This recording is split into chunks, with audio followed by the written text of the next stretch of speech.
একটি অনুষ্ঠান ঢাকা থেকে রিলে করে শোনানো হবে। আসসালামু আলাইকুম। সন্ধে ৭টা। বাংলাদেশ বেতার সিলেট সংবাদ পড়ছি নন্দিতা দত্ত। ষষ্ঠ উপজেলা পরিষদ নির্বাচনের চতুর্থ ধাপের ভোট গ্রহণ অনুষ্ঠিত হবে আগামীকাল বুধবার। সকাল ৮টা থেকে শুরু হয়ে বিরতিহীনভাবে ভোট গ্রহণ চলবে বিকেল ৪টা পর্যন্ত। এ ধাপে সিলেট বিভাগের ৭টি উপজেলায় ভোট গ্রহণ অনুষ্ঠিত হবে। উপজেলাগুলো হল সিলেট জেলার জকিগঞ্জ ও কানাইঘাট, সুনামগঞ্জ জেলার সদর, শান্তিগঞ্জ ও মধ্যনগর এবং হবিগঞ্জ জেলার চুনারুঘাট ও মাধবপুর।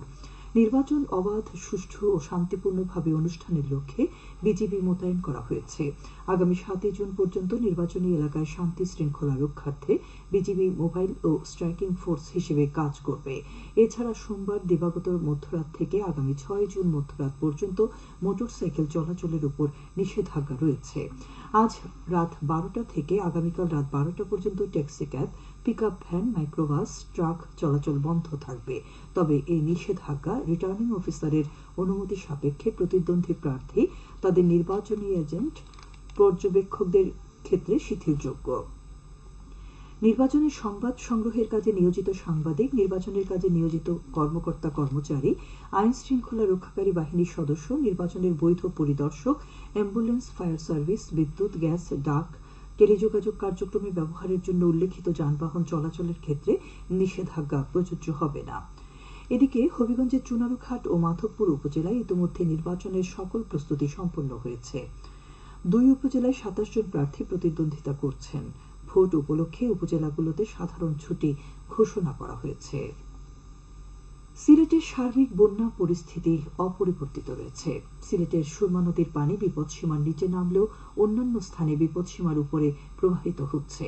নগরীর নিচু এলাকায় জলাবদ্ধতা রয়েছে। জকিগঞ্জ উপজেলায় কুশিয়ারা নদীর পানি কমছে। আজ দুপুরে নদীর পানি বিপদসীমার ২৬ সেন্টিমিটার উপরে প্রবাহিত হচ্ছিল। ফেঞ্চুগঞ্জে কুশিয়ারা নদীর পানি বৃদ্ধি পেয়েছে।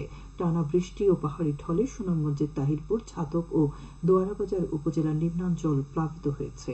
তলিয়ে গেছে রাস্তাঘাট। উজান থেকে নেমে আসা পাহাড়ি ঢলে দ্রুত বাড়ছে সুনামগঞ্জের নদ নদীর পানি। ফলে ভোগান্তিতে পড়েছেন ২ লাখেরও বেশি মানুষ। বন্যা দুর্গত এলাকায় সরকারের ত্রাণ তৎপরতা অব্যাহত আছে। এদিকে সিলেটের বন্যা পরিস্থিতি পর্যবেক্ষণের জন্য খোলা হয়েছে সার্বক্ষণিক কন্ট্রোল রুম। কন্ট্রোল রুমের নম্বর হচ্ছে 01৯৫৮284800।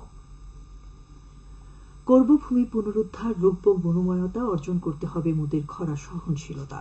এই প্রতিপাদ্যকে সামনে রেখে সারা দেশের মতো সিলেটেও আগামীকাল পালিত হবে বিশ্ব পরিবেশ দিবস।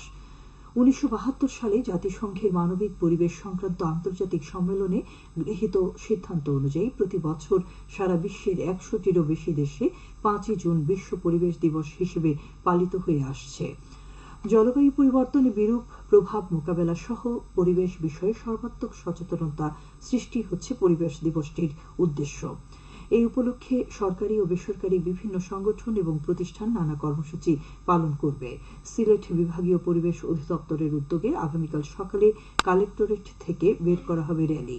পরে জেলা পরিষদে অনুষ্ঠিত হবে আলোচনা সভা। স্মার্ট বাংলাদেশের সংকল্প, রপ্তানিমুখী চা শিল্প। এই প্রতিপাদ্যকে সামনে রেখে সারা দেশের মতো সিলেটেও আজ পালিত হচ্ছে জাতীয় চা দিবস। চা শিল্পে জাতির পিতা বঙ্গবন্ধু শেখ মুজিবুর রহমানের অসামান্য অবদান ও চা বোর্ডের চেয়ারম্যান হিসেবে তার যোগদানের তারিখ স্মরণীয় করে রাখতে ৪ জুন জাতীয় চা দিবস ঘোষণা করা হয়। এই উপলক্ষে মৌলভীবাজারের শ্রীমঙ্গলে আলোচনা সভা ও র্যালির আয়োজন করা হয়। সভায় বক্তারা বলেন, চা শিল্প টিকিয়ে রাখতে হলে চা শ্রমিকদের জীবনমান উন্নয়ন করতে হবে। মালিক, শ্রমিক ও সরকার এক হয়ে কাজ করলে দেশে চা শিল্পে বৈপ্লবিক পরিবর্তন আনা সম্ভব। সারা বিশ্বের মতো আজ বাংলাদেশে পালিত হচ্ছে শিশু আগ্রাসন নিরোধ দিবস। বিশ্বে সংঘটিত বিভিন্ন ধরনের আগ্রাসন এবং নিপীড়নের শিকার শিশুদের স্মরণ করতে জাতিসংঘ সাধারণ পরিষদ এই বিশেষ আন্তর্জাতিক দিবস পালনের ঘোষণা দিয়েছে। আগ্রাসনের শিকার আন্তর্জাতিক শিশু দিবসের সূচনা হয় ১৯৮২ সালে।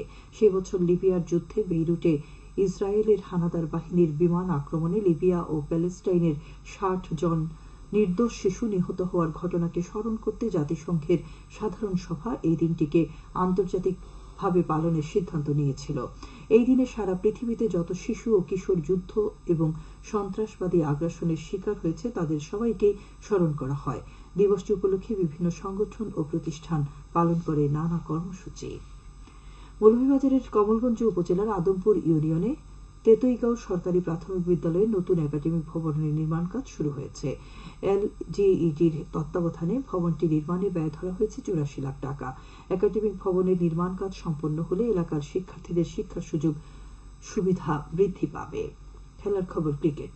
সুনামগঞ্জে জগন্নাথপুর উপজেলার মিরপুর স্টেডিয়ামে ফুটবল টুর্নামেন্টে আজকের খেলায় 4 নম্বর ওয়ার্ড 1-0 গোলে 9 নম্বর ওয়ার্ড ফুটবল দলকে পরাজিত করে। সবশেষে আবহাওয়া। রাত 1টা পর্যন্ত পূর্বাভাসে বলা হয়েছে সিলেট সহ পার্শ্ববর্তী এলাকায় পশ্চিম উত্তর পশ্চিম দিক থেকে অস্থায়ীভাবে ঘন্টায় সর্বোচ্চ 60 কিলোমিটার বেগে দমকা থেকে ঝোড়ো হাওয়া বয়ে যেতে পারে। সেই সঙ্গে হতে পারে বৃষ্টি অথবা বজ্রসহ বৃষ্টিপাত। এসব এলাকার নদীবন্দর সমূহকে 1 নম্বর সতর্কতা সংকেত দেখিয়ে যেতে বলা হয়েছে। আজ সিলেটে সর্বোচ্চ তাপমাত্রা ছিল 27.2 ডিগ্রি এবং সর্বনিম্ন 24.8 ডিগ্রি সেলসিয়াস। বাতাসের আর্দ্রতা ছিল সকালে 91 এবং সন্ধ্যায় 90%। আগামীকাল সিলেটে সূর্যোদয় হবে 5টা 2 মিনিটে এবং অস্ত যাবে 6টা 40 মিনিটে। সংবাদ শেষ হলো। পরবর্তী স্থানীয় সংবাদ প্রচারিত হবে আগামীকাল সকাল 8টা 10 মিনিটে। সবাই বসি। সবাই কেমন আছো তোমরা?